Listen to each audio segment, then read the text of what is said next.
Have a good day, everyone. I'm Lovely Jane Sinabasca, and my report is all about Chapter 10, the Digital Citizenship for Students and the Digital Citizenship for Teachers. So, what is digital citizenship? So, refers to the responsible use of technology.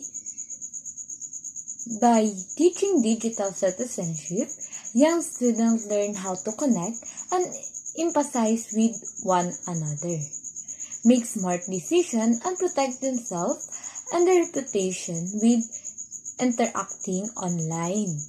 Without proper guidance on what it means to be in a good digital citizen, students may engage in harmful behavior online, including cyberbullying, irresponsible social media usage, of sharing of private, personal or sensitive information. This can lead to potentially dangerous situations and have negative effect on student mental health. As we know, digital citizenship is the responsible use of technology. So by teaching digital citizenship, it helps to the student para mapanatili nila yung paggamit ng maayos ng internet. For example na lang is when we use social media na merong positive and negative impact na magdudulot sa atin, but through the guidance of digital citizenship, mas natututo tayo upang paano gamitin ang social media in a good way.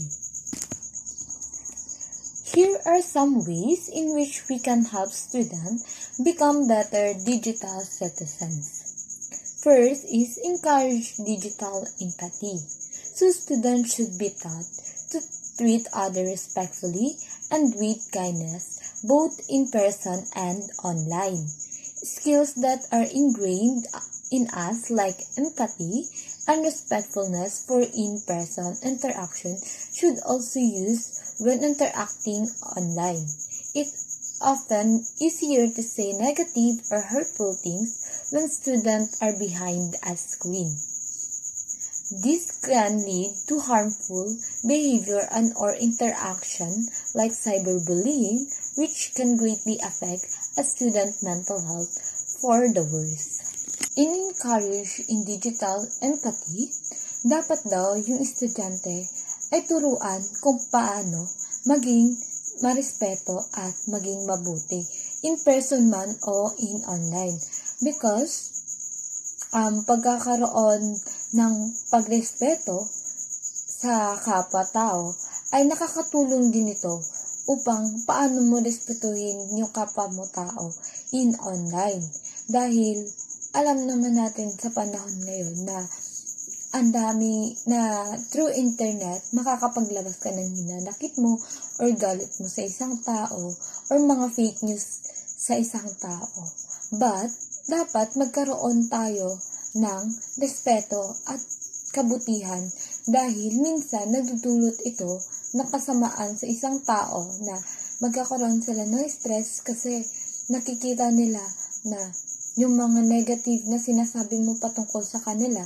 Minsan kasi nag-overthink yung mga tao patungkol doon na minsan hindi naman para sa kanila, but dahil nakaka-relate sila, is naapektuhan sila at nasasaktan ang damdamin nila. So, bilang isang gumagamit ng internet, dapat maging mabuti tayo in person man or in online. Next is by teaching digital empathy. By teaching digital empathy through a social-emotional learning curriculum, educators can help students recognize their feelings and make it easier for them to consider the feelings of other online users. It is important to educate students about their digital footprint, which represent their digital identity, while their online communication through channels like social media and email may seem fleeting. Students must be taught that this content is nearly impossible to remove, lasting forever, and potentially following them into their offline life. By teaching digital empathy as educator, we can help the student para matuto sila na magsimpatya or maki-considerate ng feelings ng ibang tao in online.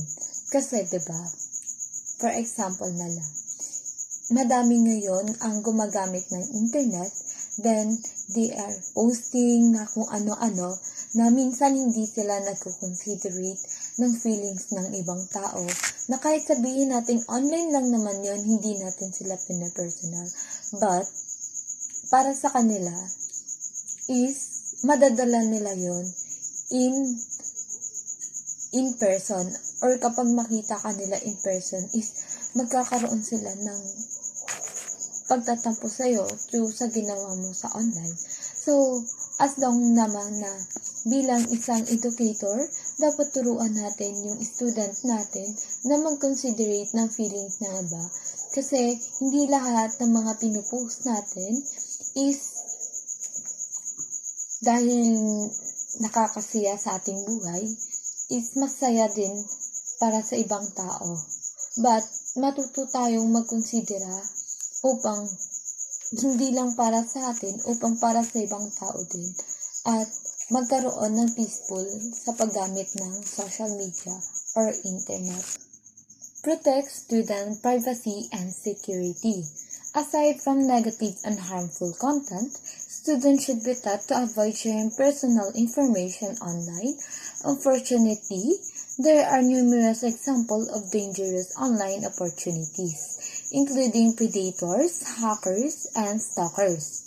While this isn't meant to be scare students, it should make the caution about sharing personal details like their address, phone number, the school they attend, picture of themselves, online, password, and other personal information. Teach media literacy.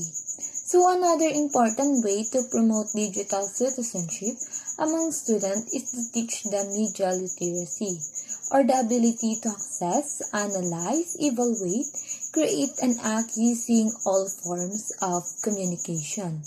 The students need to be aware that not everything they read online is true.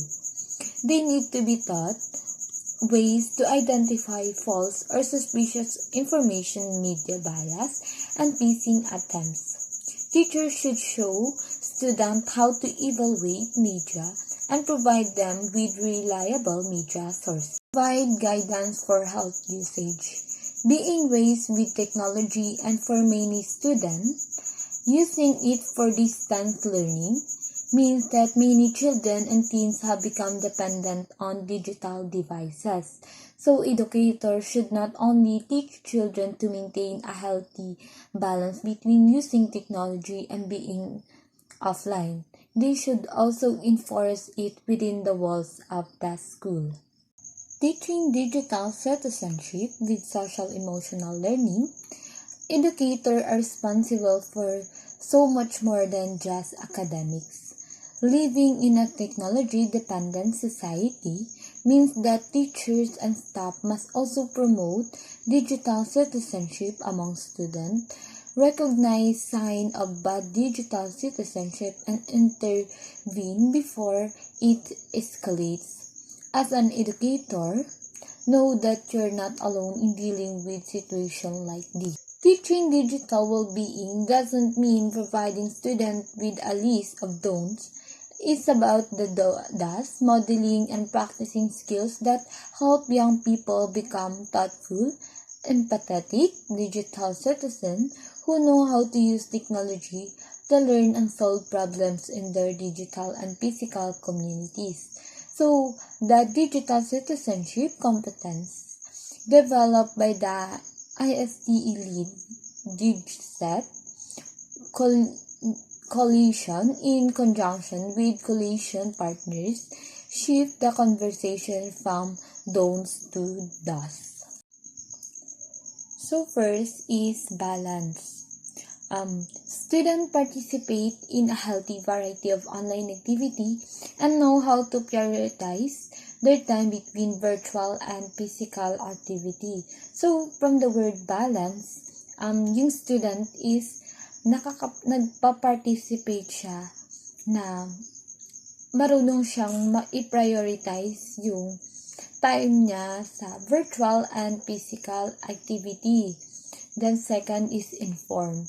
Students evaluate the accuracy, perspective, and validity of digital media and have developed critical skills for curating information from digital sources. Then 3 is inclusive. Students are open to hear and recognize multiple viewpoints and engage with other online with respect and empathy. So, sa inclusive naman, yung student is open siya sa lahat na ma-recognize yung mga viewpoint ng ibang mga tao na in online na may pagrespeto at paggalang. Then, engage. Students use technology and digital channel to solve problem and be a force for good in their families and community. So, student is ginagamit yung technology upang makikipag-communicate sa family nila. Or if any problem is through technology, mas madali silang nagkakaayos. Like sa mga families and communities. And alert.